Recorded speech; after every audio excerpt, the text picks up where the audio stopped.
Disclaimer: if you don't know what a vasectomy is, you're too young to watch this video.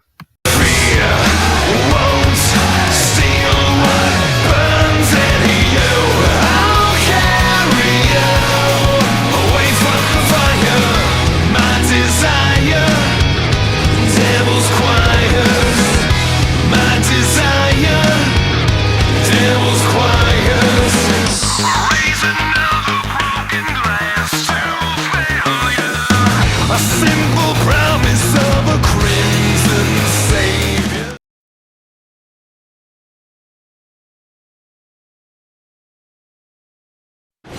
T-minus 12, 11, 10, 9, 8, 7, 6, 5, 4, 3, 2, 1. Liftoff.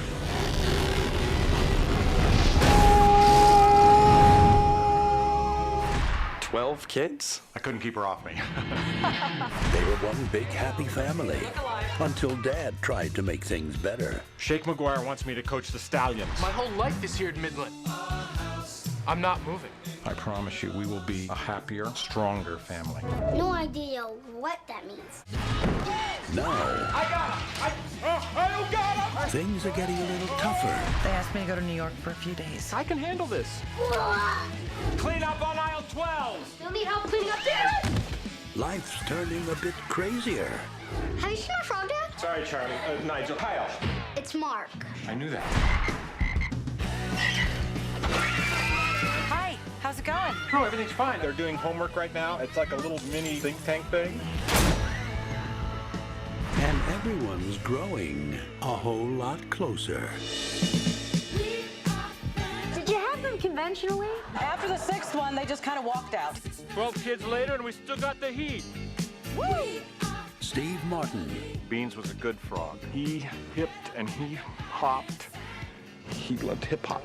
Bonnie Hunt, Nora, honey, you want to help me in the kitchen get a pie? Look at a picture of Grandma, say the rosary. Nora, stop! Hilary Duff, Tom Welling, and Piper Parable. This is like I can run from me, but I can't hide from me. What a nightmare. Hi. You soaked his underwear in meat. Funny, but wrong. Cheaper by the Dozen, a supersized comedy. Cheaper by the Dozen is a family comedy movie that was released on December 25th, 2003, and is based on a novel by Frank Bunker Gilbreth Jr. and Ernestine Gilbreth Carey.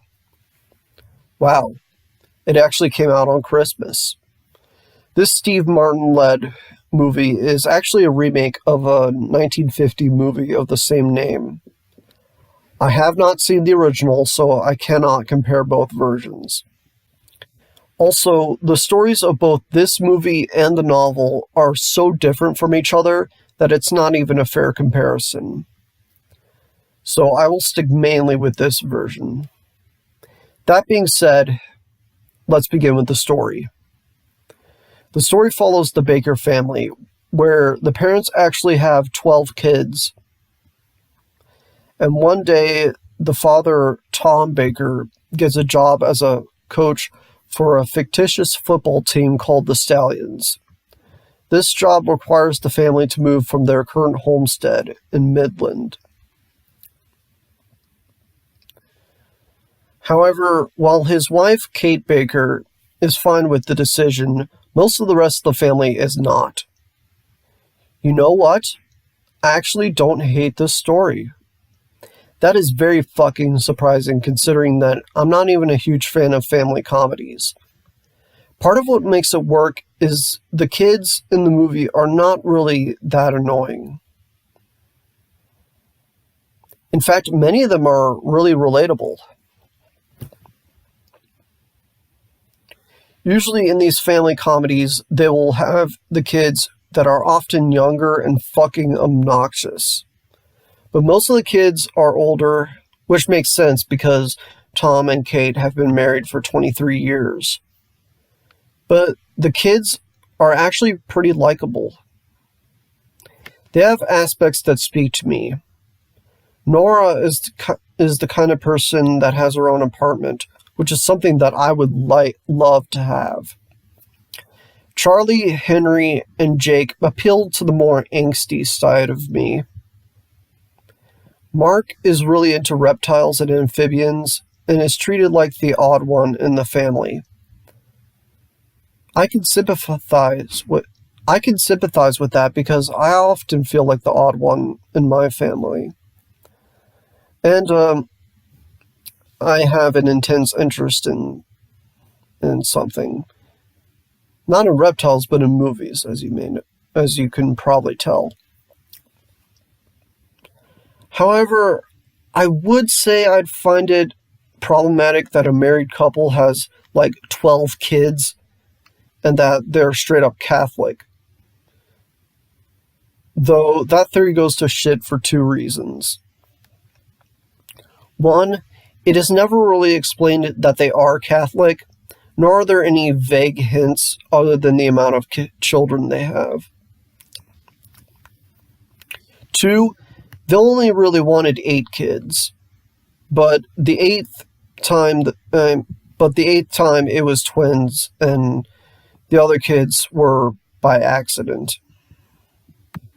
As a matter of fact, Tom at one point gets a vasectomy, but doesn't hear that the procedure only becomes effective after 2 hours, and that's how they ended up with 12 kids.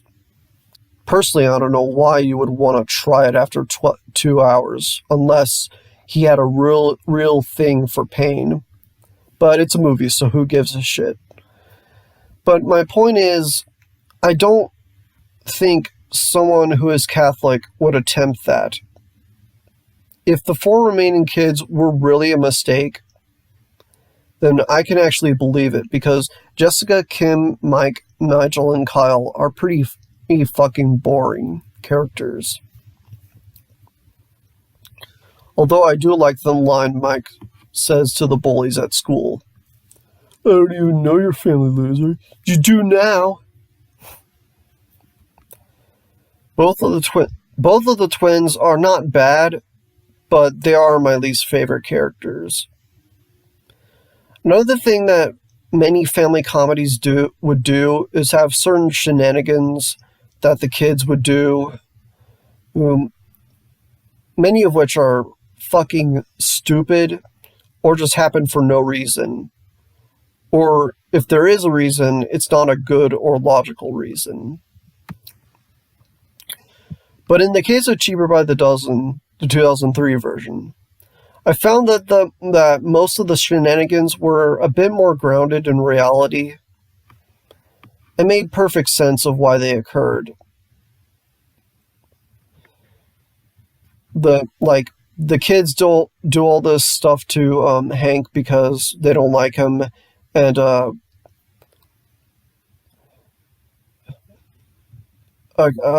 friend, when they go to a neighbor's birthday party, some stuff gets out of hand. That stuff only happened because someone accidentally let out a snake that was supposed to be a birthday present. And yeah. Although, going after Hank, who is... And not to mention, they're actually memorable. Although, going after Hank, who is Nora's boyfriend, was a little out of hand, despite the creativity of how they did it. However, Hank later does kind of act like an intentional dickhead when Nora is worried about her brother missing. So, yeah. Another plus that I have for this movie is that the writing can be really good. There are several angsty lines that come from the kids that I have quoted out of context a few times. But there are other types of lines that are really good, many of which come toward the end. Speaking of which, I'm gonna get into spoiler territory, so you're probably gonna have to skip this part. The last 25 minutes of the movie are actually pretty emotional. But I think it was not overly fucking sappy with emotionally manipulative music to overlay. I felt it fit right in with everything we saw prior to it. And it was actually pretty effective. I think most viewers will feel sorry for Mark at this point. But it does not mean you will hate the other kids, because I felt that they were not intentionally mean to him. As a matter of fact, they do tell him how they really feel about him when he runs away. And it's, and I really do feel that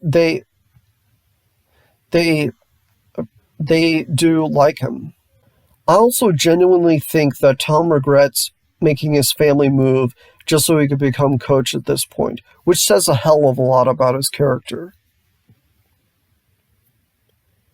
This story is so much fucking better than than most family comedies, and so much better than what critics gave it credit for. As for the production values, they are pretty nice. The cinematography, editing, sound, and music are all pretty good. I like the fact that they play some pop-punk songs occasionally. This is where I first heard I'm Just a Kid by Simple Plan. Overall, Cheaper by the Dozen, the 2003 version, is actually not a bad movie. I can't deny part of the reason why is because I have nostalgia for it. But even now, it has a decent story and good writing that I can appreciate as an adult. Which is more than I can say for most family comedies, especially the ones that I reviewed. It is far from one of my favorite movies of all time, but it did not deserve the beating that it got from critics.